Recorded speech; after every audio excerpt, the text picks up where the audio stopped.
વિજ્ઞાનનો પેપર કેટલાક વિદ્યાર્થીને હાર્ડ લાગ્યો, કેટલાકને ઇઝી અને કેટલાકને મીડિયમ લાગ્યો। હવે ગણિતનો પેપર સાહેબ કેવો આવશે? 5 દિવસની રજા છે, અઘરો આવશે? બકા, પેપર ગમે એવો આવે, તને આવડે તો આપણે કંઈક એવું પ્લાનિંગ કરીએ તો, એટલે કે 28 તારીખથી તમારા માટે હું પ્લાનિંગ લઈને આવ્યો છું। તો એ હું 5 દિવસમાં આખું ગણિત પૂરું કરીશ।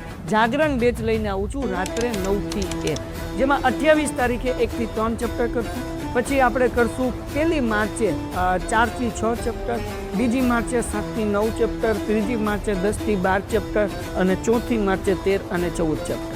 4 માર્ચ સુધીમાં તારું આખું ગણિત તારો મોટો ભાઈ કમ્પ્લીટ કરાવી દેશે। એ પછી 5મી તારીખે આગાહી સાંજે 7 થી 10 આપણે BCD ના IMP દાખલાનું રિવિઝન કરશું, જે બેઠા પેપરમાં બતાશે। અને જે દિવસે પેપર છે એ દિવસે સવારે સંકટ સમયની સાંકળ એટલે કે ઓબ્જેક્ટિવ 5 થી 7 મજા કરીશું। તો મારા દોસ્ત, તારે મૂંઝાવાની જરૂર નથી, તારો ભાઈ તારી સાથે છે। પેપર ગમે એવું આવે, સારું જશે જો લાઈવ લેક્ચર અટેન્ડ કર્યા તો। ચેનલ સબસ્ક્રાઈબ કર, વિડીયો લાઈક કર, તું અને તારા મિત્રો બધા લાઈવ લેક્ચરમાં આવી જાઓ, જગો મગો કરવાની છે।